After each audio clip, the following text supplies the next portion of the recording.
নমস্কার বন্ধুরা, মঞ্জু কিচেন হাউসে সব বন্ধুদের স্বাগত জানিয়ে আজকের রেসিপি শুরু করব। আজকের রেসিপিতে থাকবে পাকা আমের আমসত্ব। আর এই পাকা আমের আমসত্বটা কিভাবে সহজে 10 মিনিটে রোদে দেওয়া ঝামেলা ছাড়াই কিভাবে বাড়িতে বানিয়ে নেওয়া যাবে সেটাই আপনাদের কাছে শেয়ার করব। আপনারা পুরো ভিডিওটা প্রথম থেকে শেষ পর্যন্ত দেখতে থাকুন। আর একদম এই আমটা হলুদ একদম পাকা আম লাগবে, তাহলে কিন্তু আমসত্বটা দারুণ হবে। কিন্তু তো আগে আমি কেমন আম নিয়েছি সেটা আপনাদের দেখাচ্ছি। এরকম ধরনের আম নিতে হবে, তাহলে আমের কালারটাও সুন্দর হলে কিন্তু আমসত্বটাও কালারটাও সুন্দর হবে আর খেতেও দারুণ লাগবে। একটু মিষ্টি আম হলে আরও বেশি ভালো হবে। তো আগে আমগুলো ধুয়ে ভালো করে পরিষ্কার করে নিয়ে তারপরে রেসিপিটা শুরু করব। আমগুলো তো ভালো করে ধুয়ে পরিষ্কার করে নিয়েছি। এবার আমি আমের এই খোসাটা ভালো করে একটু ছাড়িয়ে নেব বটি দিয়ে। এটা কিন্তু হাত দিয়েও ছাড়িয়ে নেওয়া যায়, তো আমি বটি দিয়েই কিন্তু করে নিচ্ছি। আমগুলো সব কেটে এরকম ছোট ছোট একটু টুকরো করে নিয়েছি। এবার আমি একটা মিক্সি ব্লেন্ডার নিয়েছি, এর মধ্যে দিয়ে আমগুলো সব পেস্ট করে নিয়ে আসবো।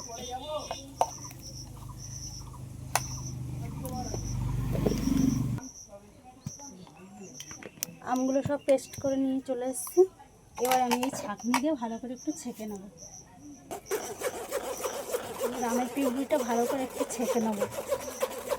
অনেক সময় আমের ভিতরে কিন্তু একটু আঁশ মতো থাকে, সেইটা থাকলে কিন্তু আমসত্বটা ভালো হবে না, খাওয়ার সময় মুখে পড়বে, তখন কিন্তু খেতে ভালো লাগবে না। ওই জন্য একটু ছেঁকে নিলেই ভালো হয়। এই আমের পেস্টটার মধ্যে দিয়ে দেব 1 চামচ কর্নফ্লাওয়ার,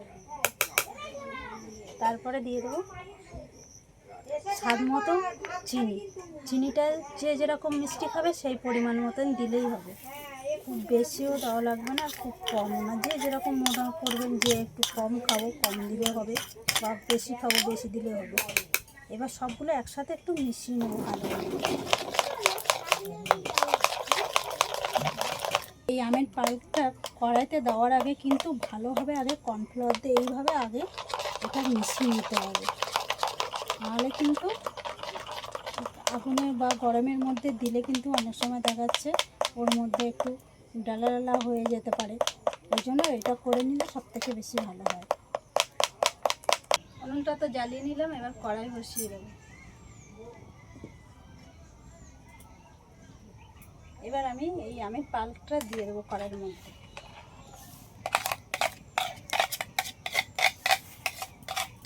এবার সব ভালো করে একসাথে একটু জাল দিয়ে নেব।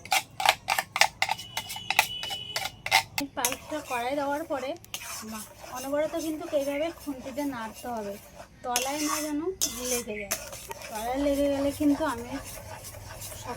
এই আমের পায়েসটা জাল দেওয়ার সময় কিন্তু অনবরত কিন্তু খুন্তিতে এইভাবে নাড়তে হবে, তলায় না ধরে যায়। তলায় ধরে গেলে কিন্তু আমসত্বটা ভালো হবে না। আর কতটা পাতলা হয়ে গেছে জাল দিতে দিতে, একটু ঘন করে নিতে হবে এইভাবে জাল দিয়ে। দুটো থালা নিয়েছি, এর মধ্যে একটু সাদা তেল অল্প করে দিয়ে দিলাম। এবার আমি থালার চারিধারে এইভাবে একটু তেলটা লাগিয়ে নেব।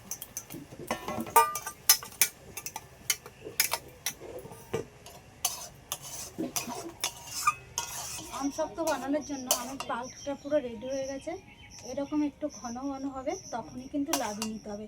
এর থেকে বেশি পাতলা করলে হবে না, আর এর থেকে বেশি ঘন করলে হবে না। আমি এবার এই অবস্থায় লাগিয়ে নেব।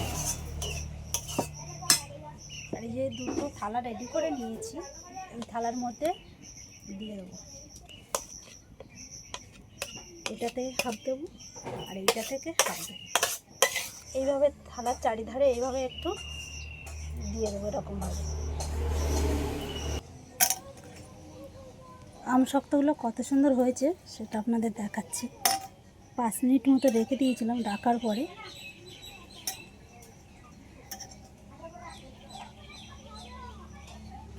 কি সুন্দর হয়েছে, একদম কি সুন্দর থালা থেকে ছেড়ে যাচ্ছে। কত সুন্দর হয়েছে আমসত্বটা, একদম পুরো হাত দেখা যাচ্ছে। একটা পাতলা করে দিয়েছিলাম আর একটা একটু মোটা করে দিয়েছিলাম, দুটো দুরকম হয়েছে।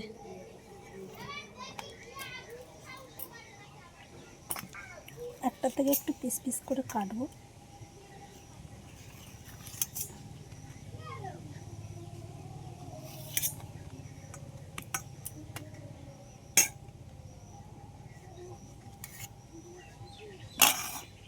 দেখে মনেই হচ্ছে না যে এটা বাড়িতে বানানো। কত সুন্দর হয়েছে।